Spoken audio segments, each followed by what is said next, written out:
जय हिंद एवरीवन। मैं शुभम बर्वे लक्ष्य अकेडमी में आपका स्वागत करता हूं। आज हम पीरियोडिक टेबल टॉपिक को कंटिन्यू कर लें बेटा, और पीरियोडिक प्रॉपर्टीज हमारी कंटिन्यू थी लास्ट लेक्चर के अंदर। हम उसी को आगे कंटिन्यू अल्टरनेट क्रम में रखेंगे। तो आज हम क्या पढ़ने वाले हैं, ध्यान दीजिएगा। तो आज हम बेटा पढ़ने वाले हैं पीरियोडिक प्रॉपर्टी में सेकेंड नंबर पे जो प्रॉपर्टी आती है, क्या आयोनाइजेशन एनर्जी। क्या आती है? Ionization energy. तो आयनाइजेशन एनर्जी क्या होती है या आयनन ऊर्जा क्या होती है, इसी को हम लोग जो है आयनन ऊर्जा को ही हम आयोनाइजेशन पोटेंशियल भी बोलते हैं, और इसी को हम आयोनाइजेशन पोटेंशियल भी बोला जाता है, आयनन विभव भी बोला जाता है इसी को, और इसी को हम आयोनाइजेशन एंथैल्पी भी बोलेंगे। ठीक है, इसके दो नाम और हैं। आयनन ऊर्जा को ही आप आयोनाइजेशन पोटेंशियल बोल सकते हो और आयोनाइजेशन एंथैल्पी भी बोल सकते हैं। तो क्या होता है, चलो देखते हैं। तो क्या बोल रहे हैं, the energy required to remove an electron from the outermost shell of a neutral gases isolated atom. मतलब क्या बोल रहे हैं कि अगर मेरे पास कोई आइसोलेटेड गैसेस एटम है, क्या है, आइसोलेटेड गैसेस एटम है, ये आइसोलेटेड गैसेस एटम है, मतलब मेरे पास एक विलगित गैसीय परमाणु है जो कि फ्री स्टेट में एग्जिस्ट करता है।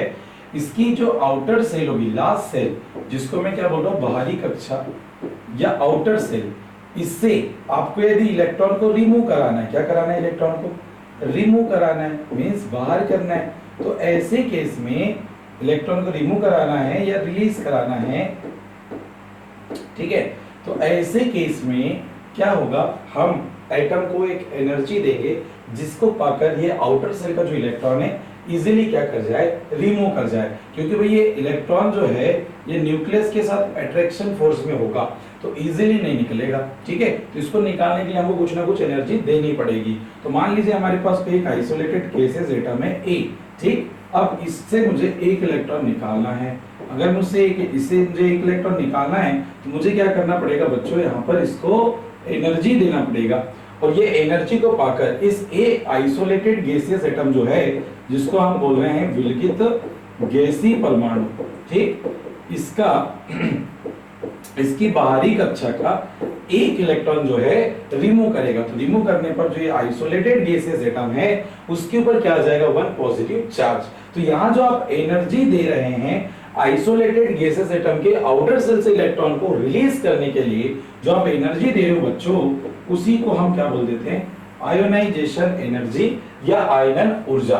ठीक है भाई, आगे बढ़ते हैं। तो देखिए नेक्स्ट पॉइंट, आयनन ऊर्जा में हम लोग पढ़ते हैं सक्सेसिव आयोनाइजेशन एनर्जी। अगर मुझे किसी आइसोलेटेड गैसेस एटम से अल्टरनेट इलेक्ट्रॉन निकालने होंगे तो मुझे कुछ एनर्जी का अमाउंट देना पड़ेगा। जैसे देखो, मान लीजिए मेरे पास ए आइसोलेटेड गैसेस एटम, इससे मुझे एक इलेक्ट्रॉन निकालना है। तो एक इलेक्ट्रॉन निकाले तो ये बनेगा ए प्लस, और यहां से क्या होगी, रिलीज एन, एक इलेक्ट्रॉन रिलीज होगा। और यहां जो बच्चों देखो ध्यान से, जब हम किसी आइसोलेटेड गैसेस एटम से 1 इलेक्ट्रॉन निकाल रहे हैं तो यहाँ जो एनर्जी आप दोगे इसको हम बोलते हैं IE1। क्या बोलेंगे, IE1। IE1 क्या है बेटा, IE1 को हम बोलते हैं फर्स्ट आयोनाइजेशन एनर्जी, प्रथम आयनन ऊर्जा। मतलब किसी आइसोलेटेड गैसेस एटम से पहले इलेक्ट्रॉन को निकालने के लिए जो एनर्जी रिक्वायर्ड रहेगी उसको हम प्रथम आयनन ऊर्जा बोलेंगे या फर्स्ट आयोनाइजेशन एनर्जी बोलेंगे। जबकि अगर हम बात करते हैं, अब आते हैं, देखो जब ये आइसोलेटेड गैसेस एटम से एक इलेक्ट्रॉन निकल जाएगा, फिर से अगर मैं इससे इलेक्ट्रॉन निकालूं तो मुझे सेकंड इलेक्ट्रॉन निकालना है। तो सेकंड इलेक्ट्रॉन निकालने के लिए जो एनर्जी का अमाउंट आप दोगे इसको IE2 बोलेंगे। ठीक है, तो क्या बनेगा बेटा, ए गैस, और यहाँ पे क्या आ जाएगा 2 प्लस, और एक और इलेक्ट्रॉन यहाँ से निकला। तो ये आइसोलेटेड गैसेस एटम का जो केटायन था उससे दूसरा इलेक्ट्रॉन जब हमने निकाला तो हमने जो एनर्जी का अमाउंट दिया उसको हमने बोला IE2। क्या बोल रहे हैं, IE2। ये बेटा सेकेंड आयोनाइजेशन एनर्जी, इसको द्वितीयक आयनन ऊर्जा बोल दीजिए। और इसी के बाद आप जब ए गैस 2 प्लस आयन जो बना है, यहां से मुझे एक और इलेक्ट्रॉन निकालना है तो मुझे और एनर्जी रिक्वायर्ड रहेगी। ठीक है। तो ये जो तीसरे इलेक्ट्रॉन को निकालने के लिए एनर्जी रिक्वायर्ड रहेगी इसको हम थर्ड आयोनाइजेशन एनर्जी बोलेंगे। और यहां से जब थर्ड इलेक्ट्रॉन निकलेगा तो ए एलिमेंट पे कितना पॉजिटिव चार्ज हो जाएगा 3+, और यहाँ पर एक इलेक्ट्रॉन निकल चुका है। और यहाँ पर Ie3 का क्या मीनिंग होगा बच्चों बताओ, थर्ड आयोनाइजेशन एनर्जी, तृतीयक आयनन ऊर्जा। ठीक है भाई, क्या हो जाएगा तृतीयक आयनन ऊर्जा। अब जब देखो ध्यान से, यहां पर जैसे हमको आइसोलेटेड गैसेस एटम से अल्टरनेट इलेक्ट्रॉन निकालने हैं, तो जो आयनाइजेशन एनर्जी का जो ऑर्डर आ रहा है उसी को हम क्या बोलते हैं बेटा, सक्सेसिव आयनाइजेशन एनर्जी। इसी को हम बोलेंगे सक्सेसिव आयनाइजेशन एनर्जी।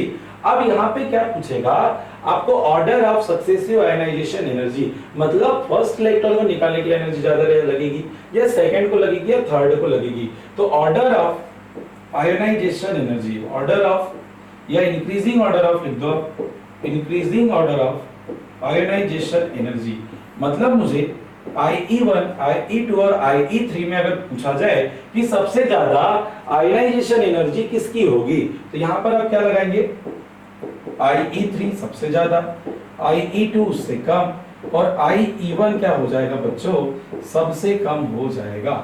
ऐसा क्यों कर रहे हैं, क्योंकि जैसे जैसे आप इलेक्ट्रॉन निकालोगे वैसे वैसे एलिमेंट पे क्या आते जाएगा, पॉजिटिव चार्ज, और पॉजिटिव चार्ज आएगा तो एटम का साइज कैसे होते जाएगा, स्मॉल होते जाएगा। तो भाई अगर मैं साइज की बात करूं यहाँ पर एटम के, तो एटम का साइज अगर मैं बोलूं आपसे तो आप बताएंगे A2 प्लस गैस का साइज जो है बेटा सबसे छोटा, इससे बड़ा कौन हो जाएगा A गैस प्लस, और इससे बड़ा कौन हो जाएगा A गैस। ठीक है, तो जो जितना साइज में बड़ा रहेगा उससे इलेक्ट्रॉन निकालने के लिए उतनी कम हमको क्या लगेगी, एनर्जी लगेगी।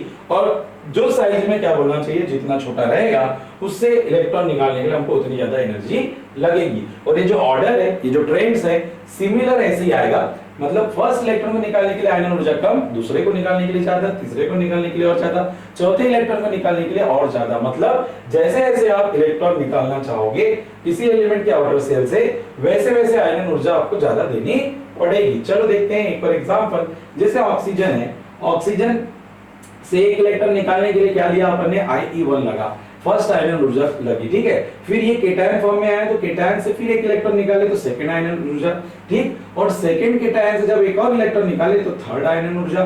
मतलब पहले इलेक्ट्रॉन को निकालने के लिए जो एनर्जी लग रही प्रथम आयनन ऊर्जा, दूसरे इलेक्ट्रॉन को जो निकालने एनर्जी लग रही है द्वितीय आयनन ऊर्जा, और तीसरे इलेक्ट्रॉन को जो निकालने एनर्जी लग रही है थर्ड आयनाइजेशन एनर्जी। तो ऑर्डर लिखो जल्दी से आप, तो ऑर्डर क्या हो जाएगा बच्चों, तो IE3 का ऑर्डर क्या होगा, सबसे ज्यादा एनर्जी होगी। इससे कम क्या होगा बेटा IE2, और इससे कम क्या होगा बताइए IE1। तो ये ऑर्डर ऑफ क्या हो जाएगा, आयोनाइजेशन एनर्जी। कभी कभी पूछा जाता है। अच्छा एक और बात, जब भी मुझे एक और टर्म आपसे पूछा जा सकता है कि ये जो आपके पास आयोनाइजेशन एनर्जी है, या इसी को हमने आयोनाइजेशन पोटेंशियल या आयोनाइजेशन एंथैल्पी बोला था, इसकी जो वैल्यू आती बेटा हमेशा कैसी होती, पॉजिटिव। क्या पॉजिटिव, क्यों, क्योंकि बेटा ये कैसा टर्म होता है, इंडोथर्मिक टर्म होता है। इंडोथर्मिक का मतलब होता है क्या, उष्माशोषी। देखो यार यहाँ पर आपने देखा कि जब भी किसी आइसोलेटेड गैसियस एटम से, इंपॉर्टेंट है, पूछा गया एग्जाम में, इसको अंडरलाइन कर लेना, बिल्कुल नोट करके लिख लेना कि जब भी आपको किसी एलिमेंट की वैलेंस शेल से इलेक्ट्रॉन निकालना है बेटा, तो हम उसको सिस्टम को एनर्जी देंगे, उस एलिमेंट को एनर्जी देंगे। तो ये सिस्टम या एलिमेंट क्या कर रहा है, एनर्जी को एब्सॉर्ब कर रहा है, मतलब एनर्जी का अवशोषण हो रहा है। इसलिए आयनाइजेशन एनर्जी का मान या आयनाइजेशन एंथैल्पी का जो मान है वो कैसा आता है, पॉजिटिव आता है। ये चीज थोड़ा सा आप इंपॉर्टेंट करके रख लेना, पूछा जाता है। ठीक है भाई, चलिए आगे आते हैं। Factor affecting of ionisation energy, factor affecting of ionisation energy means आयनन ऊर्जा को प्रभावित करने वाले कारक, आयनन ऊर्जा को प्रभावित करने वाले कारक। तो सबसे पहला आता है जेड इफेक्टिव, जिसको हम बोलते हैं प्रभावी नाभिकीय आवेश, प्रभावी नाभिकीय आवेश। तो प्रभावी नाभिकीय आवेश क्या होता है, चलो चर्चा करते हैं। Effective nuclear charge. तो बच्चों आयोनाइजेशन एनर्जी जो है वो डायरेक्टली प्रोपोर्शनल होती है जेड इफेक्टिव के, और डायरेक्टली प्रोपोर्शनल होती है पॉजिटिव चार्ज के, और इनवर्सली प्रोपोर्शनल होती है नेगेटिव चार्ज के। क्लियर बात। तो यहाँ पर ध्यान देने वाली बात यह है कि जेड इफेक्टिव जो है बच्चों, आपको याद होगा जेड इफेक्टिव जो है ये अगर मैं पीरियड में बात करूं, एक पीरियड वाइज एलिमेंट की बात करूं, तो आपको मालूम है अगर मैं पीरियड में चलूं अगर मैं आवर्त में चलूं, पीरियड में चलूं, तो जेड इफेक्टिव क्या होता है बेटा, बढ़ता है। और यहीं पर साइज कैसे होता है, कम। साइज कैसे होता है, कम। ठीक। और यदि मैं ग्रुप में चलूं, अगर मैं ग्रुप में चलूं, ग्रुप में चलने पर जेड इफेक्टिव कैसा होता है, डिक्रीज। और साइज कैसे होता है, इंक्रीज। जनरल ऑर्डर होता है, कहीं कहीं पे वेरिएशन भी देखने को मिलते हैं। जनरल ऑर्डर ऐसे आपको याद रखना है। चलो देखते हैं, कुछ एग्जांपल हमारे पास आए हुए हैं। जैसे जैसे देखो यहाँ आयरन है, आयरन F2+ ऑक्सीडेशन स्टेट में, या आयरन 2+, आयरन 3+ में ऑक्सीडेशन नंबर आपको दिख रही है।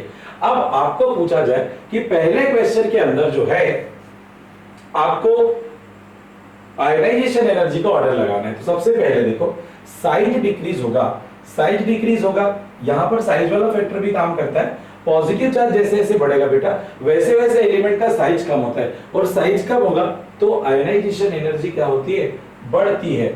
साइज कम होगा तो जेड इफेक्टिव बढ़ता है, जेड इफेक्टिव बढ़ेगा तो बेटा आयनाइजेशन एनर्जी भी क्या होगी, बढ़ेगी। तो जैसे जैसे पॉजिटिव चार्ज बढ़ते जा रहा है, वैसे वैसे आयनाइजेशन एनर्जी भी क्या होती जा रही है, बढ़ते जा रही है। तो ऑर्डर ही लगा लेंगे। सेकेंड वाले क्वेश्चन में भी हमको वही ऑर्डर नजर आ रहा है, क्योंकि Mg से छोटा क्या होगा, Mg2+, Mg2 से क्या हो जाएगा, Mg3+ छोटा हो जाएगा। तो जैसे जैसे साइज छोटा होगा, उनसे इलेक्ट्रॉन निकालने के लिए ज्यादा एनर्जी देनी पड़ेगी। इसलिए जैसे जैसे साइज छोटा हो रहा है, आयरन ऊर्जा का मान क्या होते जा रहा है, बढ़ते जा रहा है। N3-, O2- और F-। ठीक। अगर मैं साइज की बात करूं तो यहाँ पे N3- का साइज बड़ा होगा, O2- का उससे कम, और F- का उससे क्या हो जाता है, कम। तो जैसे जैसे साइज कम होते जाएगा, वैसे वैसे आयरन ऊर्जा का मान जो है वो क्या होते जाएगा, बढ़ते जाएगा। सिमिलरली यहाँ पर आओ, यहाँ पर बेटा जैसे जैसे नेगेटिव चार्ज बढ़ रहा है, वैसे वैसे साइज क्या हो रहा है, डिक्रीज। सॉरी, जैसे जैसे नेगेटिव चार्ज बढ़ रहा है, वैसे वैसे साइज क्या हो रहा है, इंक्रीज। मतलब छोटा कौन होगा, ऑक्सीजन, उससे बड़ा O-, उससे बड़ा O2-। तो जो छोटा होगा साइज पे, उसका जेड इफेक्टिव उस पे क्या होगा, ज्यादा काम कर रहा होगा, और जेड इफेक्टिव जिसका ज्यादा, उसके लिए आपको पता है आयोनाइजेशन एनर्जी क्या हो जाएगी, ज्यादा। चलिए आगे बढ़ते हैं, नेक्स्ट क्वेश्चन पे आते हैं, साइज। तो यहां पर ध्यान दीजिएगा, साइज जो है बेटा, आयोनाइजेशन एनर्जी जो होगी ये इनवर्सली प्रोपोर्शनल होगी किसके, साइज के। मतलब कहने का ये है कि साइज अगर क्या होगा बेटा, साइज अगर इंक्रीज होगा तो ऐसे केस में आयनाइजेशन एनर्जी क्या होगी, डिक्रीज। और साइज यदि क्या होगा बेटा, साइज एलिमेंट का डिक्रीज होगा तो आयनाइजेशन एनर्जी भी क्या होगी, आयनाइजेशन एनर्जी इंक्रीज होगी। आयनाइजेशन एनर्जी क्या होगी, इंक्रीज होगी। इसके क्वेश्चन आप पीरियड और ग्रुप में अभी हम लोग देखेंगे। एक्चुअल में कुछ ट्रेंड्स भी आएंगे अभी आगे चल के, ये याद रखेंगे। साइज का आयनाइजेशन एनर्जी से इनवर्स रिलेशन होगा, साइज बढ़ेगा तो आयरन ऊर्जा कम, साइज कम होगा तो आयरन ऊर्जा बढ़ेगी। चलो आगे आते हैं, इलेक्ट्रॉनिक कॉन्फ़िगरेशन, इलेक्ट्रॉनिक विन्यास। ध्यान से देखिएगा, इलेक्ट्रॉनिक विन्यास की अगर मैं चर्चा करूं तो बेटा दो टाइप के इलेक्ट्रॉनिक कॉन्फ़िगरेशन होते हैं। एक होता है हाफ फील्ड इलेक्ट्रॉनिक विन्यास, मतलब अर्धपूरित इलेक्ट्रॉनिक कॉन्फ़िगरेशन, और एक होता है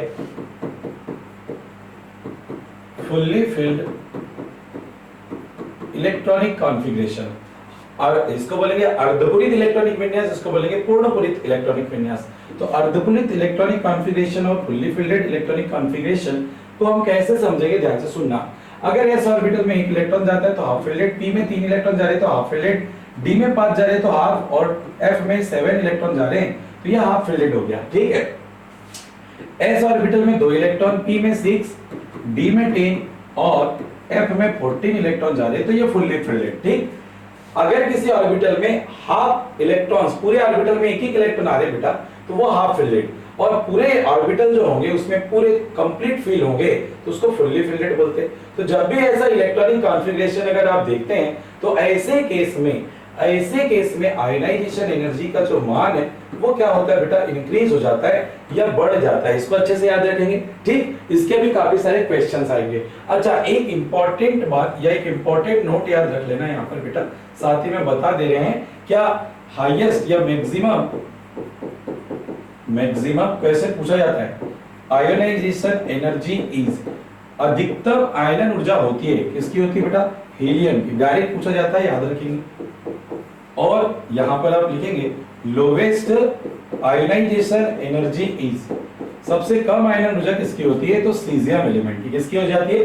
सीजियम एलिमेंट की हो जाती है। अच्छे से याद रखना। क्लियर? चलो, दोनों इंपॉर्टेंट है, पूछे जाते हैं, पूछे भी गए प्रीवियस ईयर में। चलिए आगे बढ़ते हैं। Trends in ionization energy. अब आयनाइजेशन एनर्जी का ट्रेंड्स देखेंगे। पहले पीरियड्स में देख लेते हैं, मींस आवर्त। पीरियड्स मतलब आवर्त। आवर्त का मतलब जब हम पीरियोडिक टेबल में लेफ्ट टू राइट चलते हैं तो हम इसको क्या बोलते हैं बेटा? पीरियड्स। तो देखो फर्स्ट पीरियड की बात करते हैं। पहले पीरियड में कौन आता है आपके पास? हाइड्रोजन और कौन आ जाता है? हीलियम। हाइड्रोजन और हीलियम। तो इसका इलेक्ट्रॉनिक कॉन्फ़िगरेशन 1s1, इसका क्या होता है? 1s2। तो बताओ ये दोनों में किसकी आयनन ऊर्जा ज्यादा होगी? तो जिसका फुल्ली फिल्डेड इलेक्ट्रॉनिक कॉन्फ़िगरेशन, देखो हाइड्रोजन का हाफ फिल्डेड, हीलियम का फुल्ली फिल्डेड, तो हाइड्रोजन और हीलियम में किसका ज्यादा होगा आयनन ऊर्जा? भाई हीलियम की ज्यादा हो जाएगी। सेकंड पीरियड में आओ। सेकंड पीरियड में क्या आ जाता है आपके पास? Lithium, beryllium, boron, carbon, nitrogen, oxygen, fluorine, और लास्ट में क्या आएगा? नियॉन। चलो देखते हैं इनका इलेक्ट्रॉनिक कॉन्फ़िगरेशन लिखते हैं। क्या इलेक्ट्रॉनिक कॉन्फ़िगरेशन? इसका हो जाएगा 2s1, इसका हो जाता है 2s2, इसका हो जाएगा 2p,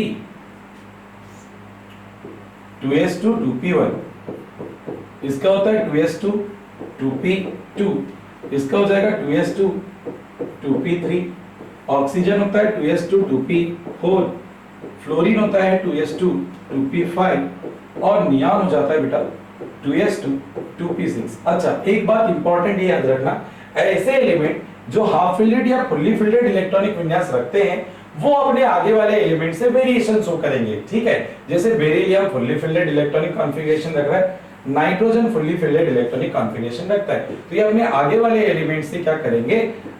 ज्यादा आयनाइजेशन एनर्जी शो करेंगे। बोलो क्लियर है? अब मुझे यहाँ पे अगर ट्रेंड लगाने के लिए बोला जाए कि भाई हम आयनाइजेशन एनर्जी का ट्रेंड लगाओ, तो लिथियम से ज्यादा किसकी हो जाएगी? बोरॉन। बोरॉन से ज्यादा किसकी? बेरिलियम। बेरिलियम से ज्यादा कार्बन। कार्बन से ज्यादा ऑक्सीजन। ऑक्सीजन से ज्यादा नाइट्रोजन। नाइट्रोजन से ज्यादा फ्लोरीन, और फ्लोरीन से ज्यादा किसकी? नियॉन। नियॉन का फुल्ली फिल्डेड इलेक्ट्रॉनिक विन्यास होता है। तो ये वाला ट्रेंड बेटा डायरेक्ट एग्जाम में पूछा है, आपको पीएनएसटी में डायरेक्ट पूछा हुआ है, अच्छे से याद रखेंगे। तो सेकंड पीरियड वाला समझ में आ गया आपको। चलो आते हैं थर्ड पीरियड के ऊपर। थर्ड पीरियड एलिमेंट में कौन कौन आता है? तो यहाँ पे आता है सोडियम, फिर आएगा मैग्नीशियम, फिर आता है यहाँ पर एल्यूमिनियम, फिर सिलिकॉन, फास्फोरस, सल्फर, क्लोरीन, और क्या आता है? आर्गन। क्लियर है बात? चलो देखना इनका इलेक्ट्रॉनिक कॉन्फ़िगरेशन। इसका 3s1, इसका 3s2, इसका 3s2, 3p1, इसका 3s2, 3p2, इसका हो जाएगा 3s2, 3p3, sulphur 3s2, 3p4, chlorine 3s2, 3p5, और आर्गन हो जाता है बेटा 3s2, 3p6। बोलो क्लियर है क्या? फिर से वेरिएशन वही दो एलिमेंट में देखो ध्यान से, एक आपका फुल्ली फिल्डेड वाला मैग्नीशियम हो गया, एक हाफ फिल्डेड वाला फास्फोरस हो गया। तो फास्फोरस सल्फर से ज्यादा और मैग्नीशियम एल्यूमिनियम से ज्यादा। तो ट्रेंड क्या आएगा आयनाइजेशन एनर्जी का? यहाँ पे जल्दी से बता दो। सोडियम से ज्यादा कौन हो जाएगा बेटा? एल्यूमिनियम। इससे ज्यादा कौन?